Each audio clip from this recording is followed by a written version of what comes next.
Story 1. MIL stole my chemo. I'm dealing with a lot right now, and to top it all off, I have major issues with my mother-in-law. I'm fighting cancer for the second time in my life.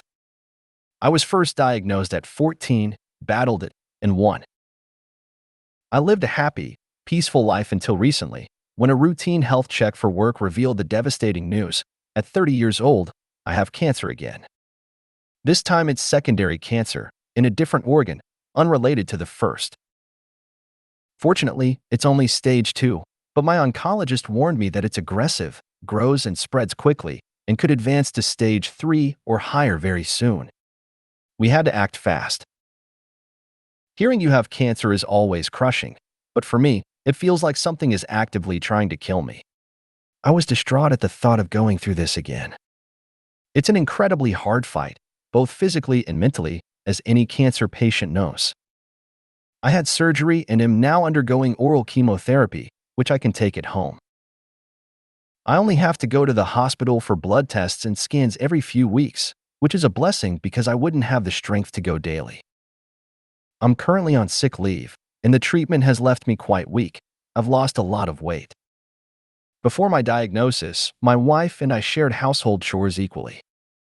Now, some days I feel better than others, but directly after chemo, even the simplest tasks are often physically impossible. I try to do what I can, but my wife has been amazing. She doesn't care at all that I can't help as much as I used to. She says, "Your only obligation now is not to die." The other day, my MIL came to visit. She knows about my diagnosis. I was on the couch reading, and my wife was doing chores. My MIL walked over to me and said, "Look at you, lying on that couch as if you're on the beach. Aren't you ashamed of yourself? A grown man, lying around in the middle of the day while your poor wife is slaving away." I told her, "I just had chemo. I have a headache, I'm nauseous, and I don't feel well." She replied, "A young man like you should be able to beat some silly cancer. You can't cure yourself with those chemicals. Only natural products will work." Later that day, I overheard my ML talking to my wife in the kitchen. She said, "You really shouldn't let him take that poison he's taking or he will die. It's the poison making him feel so bad, not the cancer. Doctors these days are totally stupid. You should seek herbal treatments instead." My wife, thankfully, shut her down quickly, telling her to stay away from things she knows nothing about. The next day, I went to take my chemo, which I take once a day, usually in the morning, so I feel better in the evening and can sleep. But when I opened the bathroom cabinet, my chemo bottles were gone. Completely gone. I asked my wife if she had moved them, and she said no. We looked around, but it was pointless. They couldn't have fallen out of the cabinet, and we have no children or pets who could have accidentally swallowed them. Then my wife remembered that just before leaving the day before, my ML had asked to use the bathroom. Given her comments about chemo being poison, it was clear she was the culprit. My wife transformed into a dragon. I have never seen her so furious. She got dressed and stormed over to my ML's house. About half an hour later, she returned and told me that she had demanded my medication back. My ML admitted she had taken my chemo and thrown it away. She actually thought she was doing me a favor. She said, "Don't you see he's dying? Don't you see how fragile he's become? It's not cancer that's killing him, it's those pills. I got rid of them. I saved your husband, and that's how you thank me, by insulting me? You should go buy him some herbal teas. Because of my MIL, I missed a dose of chemo, which is very bad. I had to see my oncologist immediately. When I told him I needed more chemo, he was surprised and asked, 'What happened to the chemo I gave you a short time ago? You couldn't have used it all already?' I said, 'Well, you see, doctor, my MIL stole my chemo.' He was utterly baffled, as if the idea of someone stealing someone else's chemo was beyond ridiculous. He prescribed new bottles and a new schedule, and now I keep my medication in a locked cabinet. My wife has sworn that my MIL will never set foot in our house again. Comment 1. When your in-laws try to talk you out of pressing charges, remember that she tried to kill you. When you recover, and you will, she tried to kill you. When she needs help as she ages, she tried to kill you. When flying monkeys circle and try to guilt you into reconciliation, she tried to kill you. Comment 2. Police? Police. Police. You need to report her. Not only did she steal from you, she stole potentially life-saving medication. And then she dumped it. I know you just want rest and little to no drama. I know it seems easier to just lock it up and ignore the cunt. But what if she does this to someone else? What if she did this to a child? If she is willing to steal and tamper with your meds, she's willing to do it to others. She needs to face serious repercussions, not just a stern talking to. Comment 3. That's really bad. Like call the cops bad. I imagine the meds aren't cheap and she seriously risked your health. It's call the cops and cut her out of your life bad. Comment 4. Please file theft charges. The only way to get some people to learn a lesson is to make the consequences something they won't ever forget. Those meds are not cheap and you're lucky that your doctor was able to quickly replace them. Comment 5. Damn, you guys are nice. I'd have tried to have her charged for theft. Your wife is amazing despite having a mom like that. Kudos to her. I hope you get back on track and are able to recover from her stupidity. Story 2. My freaking uterus is her FB profile pic. TW. Pregnancy loss. Tomorrow, I'll be 18 weeks pregnant, and this has been the hardest experience of my life. I've been dealing with hyperemesis gravidarum HG since around 6 weeks, which means constant nausea and vomiting. It's been an incredibly difficult battle. I've been to the ER, had weekly vitamin infusions until I couldn't afford them anymore, and tried countless medications with little relief. It's honestly been hell, and it's taken a huge toll on my mental health. On top of that, my mother-in-law, Mil, doesn't believe in any health condition I've been diagnosed with.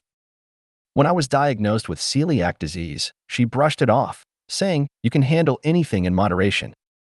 They just say that when they can't figure out what's really wrong. When I got diagnosed with HG and was in the worst of it, she said, "Everyone gets morning sickness. You just need to get out of the house and do things." She's been relentless about wanting me to throw a birthday party for my husband, even though we agreed we weren't celebrating birthdays this year because of the pregnancy. I didn't even celebrate my own birthday in January, aside from a small surprise party my close friends threw for me, which I am so grateful for. Yet Mil keeps using that against me, saying it's unfair that I haven't been planning anything for my husband, despite the fact he's never cared about his birthday anyway. On top of all this, I experienced a pregnancy loss back in August/September 2024, which was incredibly traumatic. Our baby would have been due today, April 4th. As a tribute to that loss, we decided to announce our rainbow baby today, on the original due date, as a way to honor the memory of the baby we lost. I made a Facebook post to announce my pregnancy, explained my ongoing sickness, and very delicately touched on our experience with the loss. It was a light, tactful mention, and I thought it was a good way to acknowledge our grief while also celebrating the new life we're expecting. But then Mil had to make her own post. She shared on Facebook, 1 year ago today, me and Hubs were supposed to be welcoming a baby, but unfortunately me had a miscarriage and it broke all of our hearts. To say I'm upset is an understatement. First, I wasn't even pregnant a year ago. We weren't even trying then. And second, why did she have to use the word miscarriage in what was supposed to be a celebratory post? I'm not upset that she shared our loss, but I'm upset by the lack of tact. I haven't even used the word miscarriage when talking about it because, honestly, I didn't have much time to grieve before getting pregnant again. Seeing the post was so triggering for me, especially since I try to keep my grief private. It made me feel guilty for being excited about this new pregnancy. I feel like I haven't properly honored my loss yet, and seeing her post about it so bluntly hurt. It feels like she's using my tragedy for sympathy, and it stings. To make matters worse, she's now made my ultrasound picture her profile picture. It feels like she's hijacking this whole experience, trying to steal the spotlight for herself while still denying the very real medical struggles I'm going through with HG. It's uncomfortable, and honestly, it feels like she's turning this into her own personal show. I don't even have my own ultrasound as my profile picture. I'm just feeling overwhelmed and hurt. If I'm overreacting, I'd appreciate it if you let me know, but please be gentle with me. Comment 1. I would cut this woman off completely. Your husband can deal with her, but you and your child don't have to put up with that. Comment 2.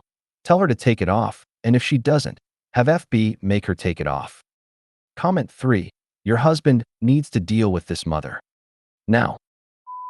Story 3. I didn't even get addressed. I gave birth to my son a month ago, and I'm beyond frustrated. My MIL had a full mental breakdown when we told her that we'd have to send the baby to daycare after a few months. Apparently, the only reasonable option in her mind is for me to quit my education and job because, I'm a woman, and how dare I continue to work and support my family. And then, when she finally saw the baby on a video call, her first reaction was to ask if I had lied about my due date, instead of asking if my premature baby and I were okay. I'm just so annoyed. She did send us a card, which I guess is a nice gesture, but it's been 3 weeks since the birth. We've received cards from my friends and family, so it seemed like a late but thoughtful gesture until I saw how she addressed it. The card was addressed solely to my husband and son, with no mention of me at all. Not even my name on the envelope, and certainly no the X family, as you'd expect. To her, I'm just the incubator for her grandchild. It's such a small thing, but it feels so deliberate and gross. I can't let it go. Ugh. Comment 1. All future cards and letters should be addressed solely to her husband going forward. Comment 2. It's such a small thing, but it honestly feels so gross, so deliberate, that I can't let it go. If it makes you feel that way, it's not a small thing. Don't just dismiss your own feelings, especially not when someone else already is. And even if it were a small thing, remember the proverbial straw that broke the camel's back. Small things add up until their combined weight is a big thing. Be kind to yourself, please. Comment 3. Send an Easter card to FIL and any pets. Comment 4.